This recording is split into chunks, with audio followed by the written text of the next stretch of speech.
কিছু পচা সত্য শুনবা? শোনো, তুমি যদি ভালো ছাত্রী হও তোমাকে ক্লাসে কেউ দেখতে পারবে না। তুমি যদি সুন্দরী হও তোমার বান্ধবীরা তোমাকে দেখতে পারবে না। তুমি যদি কম সুন্দরী হও তোমার বয়ফ্রেন্ড তোমাকে ছেড়ে চলে যাবে। যদি তোমার 25 বছর হয় বাবা মা তোমাকে দেখতে পারবে না, এখনো বিয়ে হয় না কেন। যদি তোমার 23 বছর হয় আত্মীয় স্বজনের কাছে তুমি বুড়ি হয়ে যাবা। যদি একটু দুঃখের কথা বলো মানুষ তোমাকে সান্ত্বনা দেবে না, খোঁচা দেবে।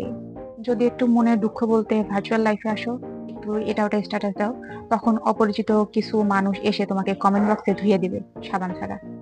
এখানেও তোমার কোনো স্বাধীনতা নেই। তোমার ভালো কেউ চায় না, তুমি ভালো থাকো এটা কেউ দেখতেই পারে না। যদি তোমার মন ভালো না থাকে সবাই মিলে তোমাকে নিয়ে কাহিনী বানাই দিবে।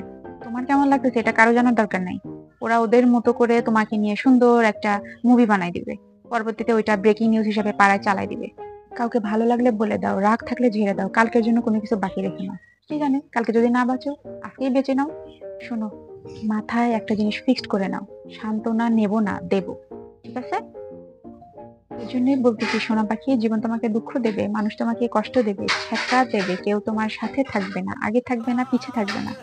তুমি জীবনের দুঃখগুলোকে লবণ মরিচ মাখাই টেস্টি বানাই খেয়ে এরকম সুন্দর করে হেসে দিবা।